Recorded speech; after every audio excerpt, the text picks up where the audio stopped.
नमस्कार, बहुत बहुत स्वागत है आपका। मैं हूं आपके साथ ऋतु ज्ञानवानी। सबसे पहले बात, विजयपुर के बीजेपी प्रत्याशी नजरबंद हो चुके हैं। बता दें, रामनिवास रावत को नजरबंद किया गया है। वोट डालने के बाद बीजेपी प्रत्याशी नजरबंद हुए हैं। कांग्रेस प्रत्याशी को कस्टडी में लिया था। मुकेश मल्होत्रा ने कस्टडी में वोट भी डाला।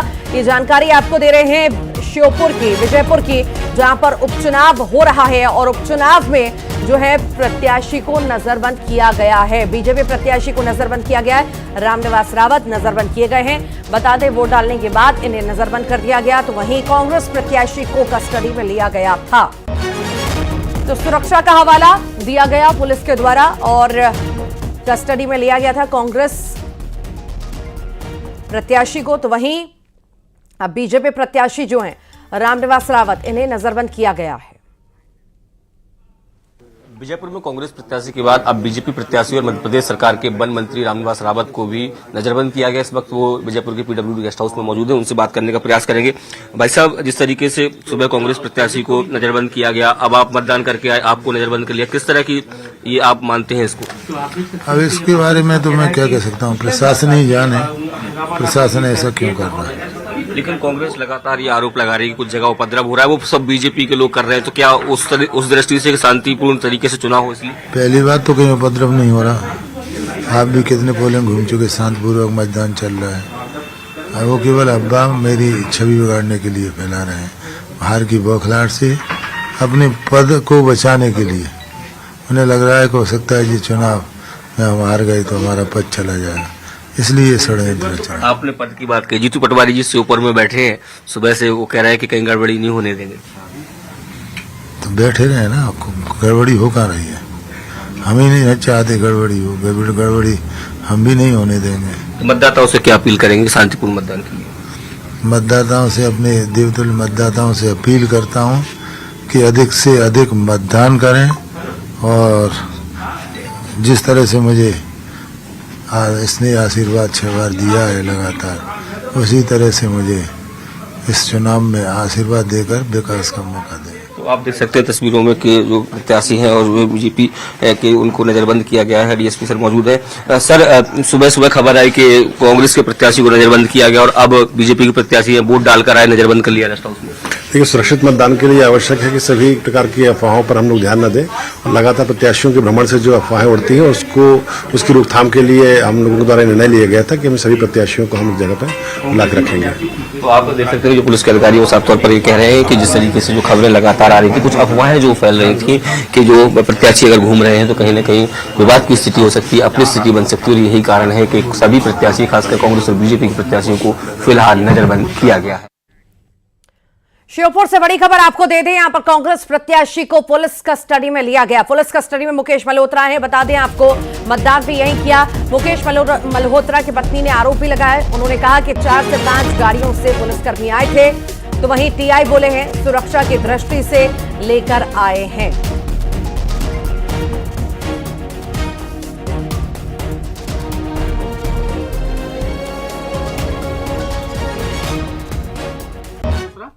पता नहीं सर, पुलिस वाले की गाड़ी आई, यही 5-6 वो उठा के ले गए। अब ये पता नहीं, बताई भी नहीं उन्होंने।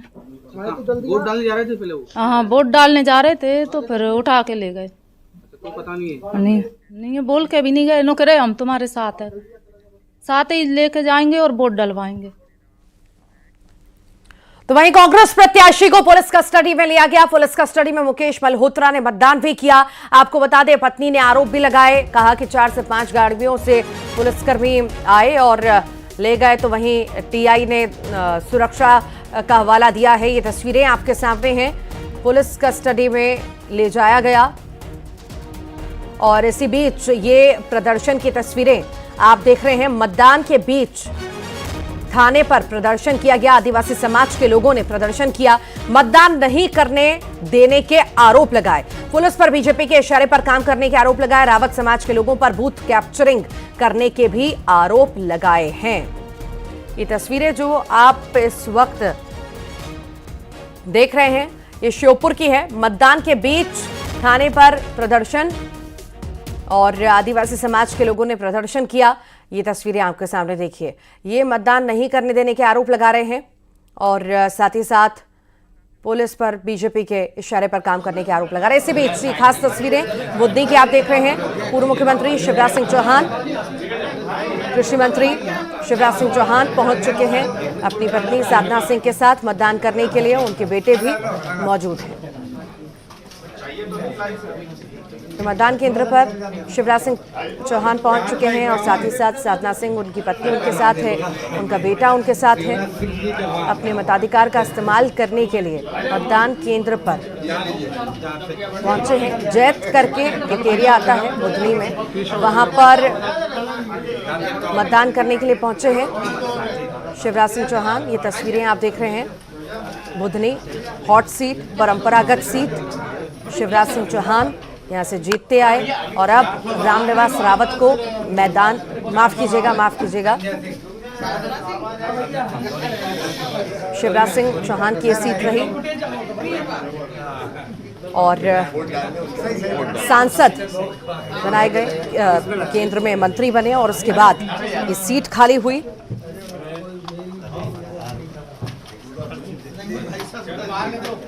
मतदान का इस्तेमाल करने के लिए शिवराज सिंह चौहान पहुंचे हैं।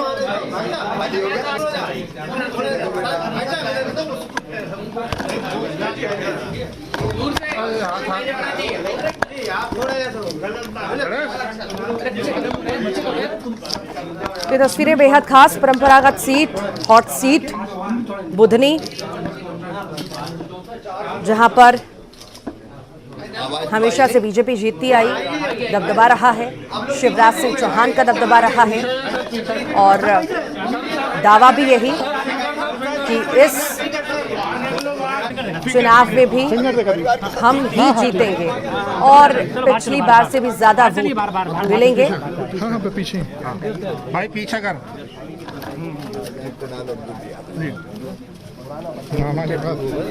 मामा के पास बांधे। शिवराज सिंह चौहान पहुंचे हैं, उनके साथ उनकी पत्नी साधना सिंह मौजूद हैं, उनके बेटे भी मौजूद हैं और अपने मताधिकार का इस्तेमाल करने के लिए पहुंचे हैं। उपचुनाव बुधनी में तो शिवराज के सांसद बनने के बाद ये सीट खाली हुई और इस पर उपचुनाव हो रहा है। आईडी कार्ड मत दिखाई मैम, प्राइवेट से कैमरा ऊपर कर लो भाई, ऊपर कर ले भाई कैमरा। तो ये जानकारी इस वक्त आपको दे रहे हैं। बुधनी की तस्वीरें भी आप देख रहे हैं जहां पर शिवराज सिंह चौहान, ये देखिए, वोट करने के लिए पहुंचे हैं। अब फोटो खिंचवाते हुए उनके बेटे, उनकी पत्नी नजर आ रहे हैं। तो उनके सांसद बनने के बाद, शिवराज के सांसद बनने के बाद ये सीट खाली हुई और करीबी रमाकांत भार्गव ये सीट हाँ 100 मीटर सर उनके द्वारा बाहर ही करेंगे और अब यही दावा किया जा रहा है कि लोग भरोसा एक बार फिर से जताएंगे बीजेपी पर और भारी बहुमत से जिताएंगे। ये देखिए तस्वीरें, बच्चे पैर छूते हुए शिवराज सिंह चौहान के नजर आ रहे हैं। खूब प्रेम, खूब लोकप्रियता शिवराज सिंह चौहान की हमेशा से रही है, अभी भी है, मामा के नाम से जाने जाते हैं। चौहान और दावा किया कि बीजेपी हर जगह जीतेगी। झारखंड में भी सर फिर से कर लो सर आज आप अपील कर दिए, सर दिखा के बोले सर, आज आपने भी मतदान किया है, क्या अपील करेंगे? लोकतंत्र में मतदान परम कर्तव्य है। मेरा सभी बहनों भाइयों से, बेटे बेटियों से आग्रह है, प्रार्थना है, मतदान जरूर करें। मैंने भी किया है, आप भी करें। सर कही है रमाकांत भार्गव जी को, क्योंकि आप रिकॉर्ड वोटों से जीतते थे मध्य प्रदेश में, सर क्या लग रहा है कि कितनी चुनौती? ये क्षेत्र भारतीय जनता पार्टी का है, क्षेत्र नहीं परिवार है, प्यारा परिवार, और जनता का विश्वास भारतीय जनता पार्टी पर है, मोदी जी पर है। लोग बीजेपी को वोट करेंगे, रमाकांत भार्गव रिकॉर्ड वोटों से जीतेंगे। झारखंड आज वोटिंग है और सर आप प्रचार करने भी जा रहे हैं अन्य सीटों पर, तो क्या कहेंगे, क्या कौन से मुद्दे हैं जिन्हें देखकर जनता वोट देगी? प्रथम चरण का मतदान चल रहा है और जनता निकल पड़ी है भारतीय जनता पार्टी और एनडीए को वोट करने। जेएमएम कांग्रेस का गठबंधन बुरी तरह हारेगा। प्रथम चरण में ही हम 2/3 से ज्यादा बहुमत से जीतेंगे। कटोगे तो बटोगे, ये चला है सर पूरे चुनाव में सर। जुड़ोगे तो जीतोगे। हम बांटने में विश्वास नहीं करते, बटे नहीं, साथ रहें, एक रहें, सेफ रहें। दूसरी पार्टियां इंडी गठबंधन तो बांटने का काम कर रही है। राहुल गांधी तो जात पात में बांटना चाहते, पहले नेहरू जी ने देश को बांटा, अब बांटना चाहते हैं राहुल गांधी। लेकिन भारतीय जनता पार्टी जोड़ने का काम करती है, जोड़ने। राहुल गांधी कह रहे हैं संविधान पढ़ा ही नहीं है प्रधानमंत्री मोदी ने, यदि पढ़ा होता तो। राहुल गांधी ने क्या पढ़ा है? पहले यहाँ कहते थे आरक्षण की बात करते थे, और विदेश में जाके वो कहते हैं कि मौका मिलते ही आरक्षण खत्म कर देंगे। जो देश में कुछ बोले, विदेश में कुछ बोले, उन पर विश्वास कौन करेगा? Thank you so much sir. कैसा अनुभव? अभी तक आप खुद को वोट देते आए, अब आपको अपने कैंडिडेट को वोट देना है। ये ट्रेडिशनल सीट थी। हाथ ऊपर कर लो। श्री रमाकांत भार्गव भारतीय जनता पार्टी के बहुत सुयोग्य उम्मीदवार हैं, और उनका जन्म भी इसी धरती पर हुआ है। भारतीय जनता पार्टी और ये क्षेत्र एक दूसरे का पर्याय है, और पूरा परिवार है हमारा यहाँ विकास। तो भारी बहुमत के लिए आश्वस्त हैं शिवराज सिंह चौहान। वोट करने के लिए पहुंचे, अपनी तस्वीरें देखी, अपनी पत्नी बेटे के साथ अपने मताधिकार का इस्तेमाल करने के लिए पहुंचे। तो अब इसी बीच आपको श्योपुर की तस्वीर दिखाते हैं। वहां पर भी उपचुनाव जारी है और बढ़ चढ़कर लोग वहां पर हिस्सा ले रहे हैं। इसी बीच आपने ये भी देखा कि नजरबंद जो है बीजेपी प्रत्याशी को किया गया, और उससे पहले आपने देखा कि कांग्रेस प्रत्याशी को कस्टडी में लिया गया। सुरक्षा का हवाला पुलिस के द्वारा दिया गया। साथ ही साथ आपने कांग्रेस प्रत्याशी की पत्नी को भी सुना, वो भी आरोप लगा रही थी। अब जब कस्टडी में रखा है और सुरक्षा का हवाला दिया गया है, इससे एक तरह दूसरी तस्वीर भी यहां पर सामने आई, जहां पर प्रदर्शन लोगों का देखने को मिला और कई सारे आरोप जो है लगा रहे थे। सहयोगी रामनिवास रावत हमारे साथ जुड़ गए हैं, उनसे भी जानकारी लेंगे और लौटेंगे रामनिवास रावत के पास। शैलेंद्र हमारे साथ जुड़े हुए हैं। शैलेंद्र, क्या अपडेट है आपके पास? देखिए, बिल्कुल बड़ा अपडेट यही है कि बीजेपी की जो प्रत्याशी है मध्य प्रदेश सरकार के जो वन मंत्री रामनिवास रावत जी हैं, उनको सरकारी गेस्ट हाउस में यहाँ पर बिठाया गया है, नजरबंद किया गया है। वो यहाँ पर बैठे हुए, उनसे बात करते हैं। भाई साहब, आपने बहुत सारे चुनाव लड़े, कभी ऐसा मौका नहीं आया कि आपको नजरबंद करना पड़ा हो? इस बार ऐसी क्या रहा कि आपको नजरबंद करना पड़ गया? ये तो प्रशासन ही बता सकता है कि ऐसा क्यों किया गया। लेकिन कांग्रेस के जो नेता हैं वो लगातार ये आरोप लगा रहे थे कि आप और आपकी पार्टी के जो कार्यकर्ता हैं वो यहाँ हंगामा कर सकते हैं, मतदान को प्रभावित कर सकते हैं, शायद इसलिए ऐसा किया गया। अभी तक तो ऐसा नहीं हुआ। मैं हमेशा ईमानदारी से चुनाव लड़ता हूँ। तो क्या क्या मानेंगे कि मतलब कांग्रेस के जो आरोप थे वो उसके चलते ये हुआ? जी, तो देखिए, मंत्री रामनिवास रावत जी जो रेस्ट हाउस में यहाँ बैठे हुए हैं और कार्यकर्ताओं से फोन पर बात कर रहे हैं, क्योंकि अब उनके बाहर निकलने की मनाही है। जब तक यहाँ मतदान चलेगा तब तक वो यहाँ से बाहर नहीं निकल पाएंगे, और ऐसे में अब वो जो है वो यहाँ पर बैठे हुए हैं और एक एक करके जो कार्यकर्ता हैं उनसे बात करने का लगातार वो कर रहे हैं। और आप देख सकते हैं कि यहाँ पर ही वो उनको राज्य सरकारी गेस्ट हाउस है, यहाँ पर उनको रखा गया है, और उनकी जो सुरक्षा के लिए भी तमाम जो पुलिसकर्मी है वो यहाँ पर लगाए गए हैं ताकि वो यहाँ से ना जा पाए। और जिस तरीके से सुबह हमने देखा था कि सुबह जो कांग्रेस के प्रत्याशी थे वो मुकेश मल्होत्रा, उनको पहले बिठाया गया था, यानी उनको हिरासत में लिया गया था, और अब उसके बाद बीजेपी प्रत्याशी को भी लिया गया है। और कुछ पुलिस अधिकारी भी हमारे साथ हैं, उनसे हम बात करने का प्रयास करेंगे कि आखिर क्यों बिठाया गया। हालांकि अब से कुछ देर पहले जो बात हुई वो साफ तौर पर ये कह रहे थे कि सुरक्षा के लिहाज से जो है वो किया गया। सर, पहले कांग्रेस प्रत्याशी और अब बीजेपी प्रत्याशी को नजरबंद किया गया है, वो कह रहे हैं कि ऐसा क्या कर दिया हम लोगों ने? देखिए, लगातार दोनों प्रत्याशियों के भ्रमण से क्षेत्र में झूठी सूचनाएं लगातार प्राप्त हो रही थी, और चूंकि ये पूर्णतः मतदान शांतिपूर्ण चल रहा है और इसमें किसी भी तरीके का अफवाह उड़ाया जाना ठीक नहीं रहता है, तो इस अफवाहों पर रोक लगे, इसलिए ये निर्णय लिया गया। तो आप देख सकते हैं जो पुलिस के अधिकारी हैं वो कह रहे हैं कि अफवाहें जो सुबह से कई जगह से फैल रही थी कि जो प्रत्याशी हैं वो लगातार भ्रमण करते हैं, तो अप्रिय स्थिति जो है वो बन जाती है, और यही कारण है कि उनको फिलहाल नजरबंद किया गया। देखिए, दोनों प्रत्याशियों ने मताधिकार का प्रयोग कर लिया है। देखिए, अगर रामनिवास रावत की बात करूं तो घर से वो निकले, पहले मताधिकार का प्रयोग किया, फिर उनको विजयपुर जैसे वापस आए उनको नजरबंद कर लिया गया। अगर बात मुकेश मल्होत्रा की करते हो तो वो मतदान करने के लिए निकले तो उसी समय उनको नजरबंद कर लिया गया था, और उनकी पत्नी ने आरोप लगाया कि कुछ बताकर भी नहीं गए हैं पुलिसकर्मी, केवल इतना कहा कि उनको लेकर जा रहे हैं। तो देखिए ग्वालियर चंबल के चुनाव में अगर मैं बात करूं तो ये नजरबंद की प्रक्रिया जो है वो काफी लंबी पुरानी है। जब भी पुलिस को ऐसा लगता है कि कहीं उपद्रव हो सकता है, चुनाव प्रभावित हो सकता है, वैसे ही जो प्रत्याशी हैं उनको नजरबंद कर लिया जाता है और जब चुनाव संपन्न हो जाएगा 6 बजे जब आखिरी वोट डल जाएगा उसके बाद इनको यहाँ से रिलीज किया जाएगा। जी ठीक, बहुत बहुत शुक्रिया। आप लगातार नजर बनाए रखिएगा, आपसे अपडेट्स लेते रहेंगे शैलेंद्र।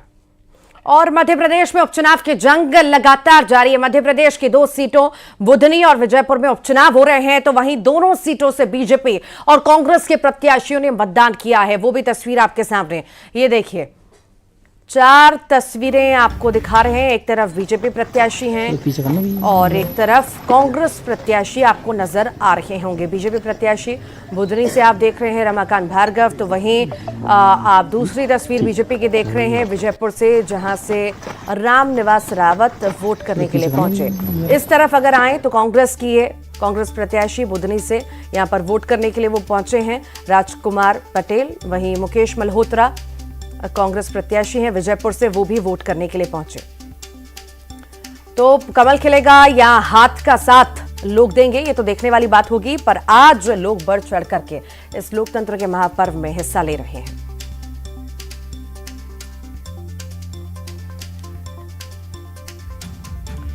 तो वहीं उपचुनाव को लेकर बोले हैं सीएम डॉक्टर मोहन यादव, विकास के नाम पर मतदान कीजिए। हमारी सरकार लगातार विकास कर रही है, देश का नंबर 1 राज्य बनाना हम चाहते हैं। एमपी को ये कहा गया है सीएम डॉक्टर मोहन यादव के द्वारा। क्या कुछ उन्होंने कहा है, आइए आपको सुनवाते हैं।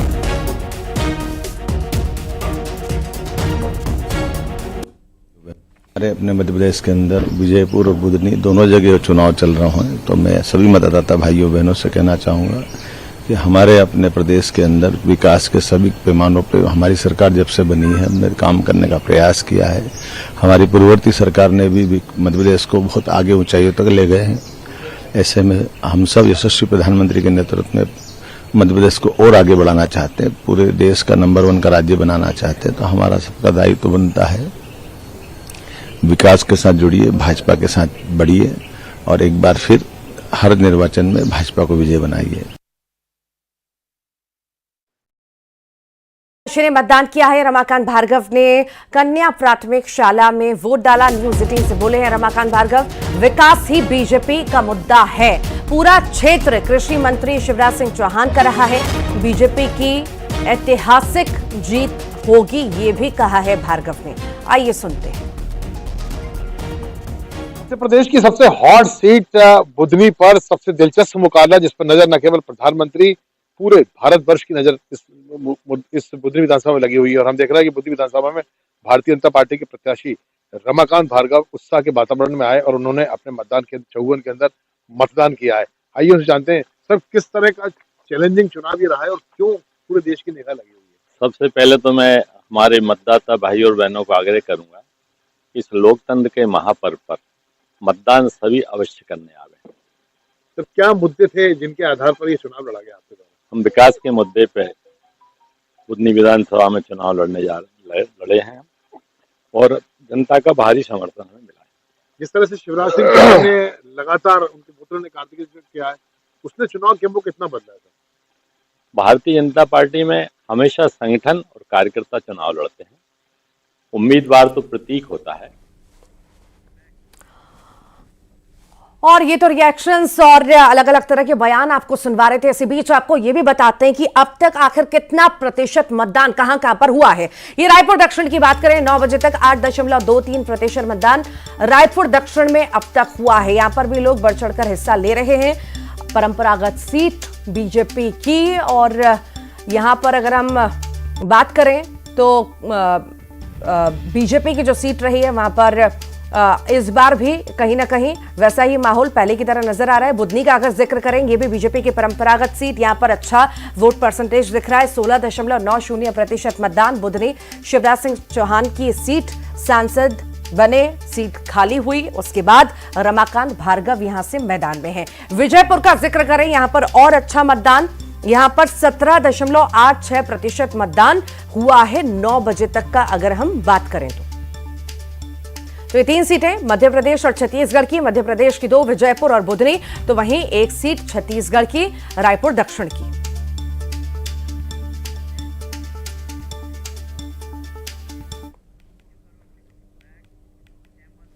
और आइए अब देखेंगे कुछ खबरें सुपरफास्ट अंदाज में।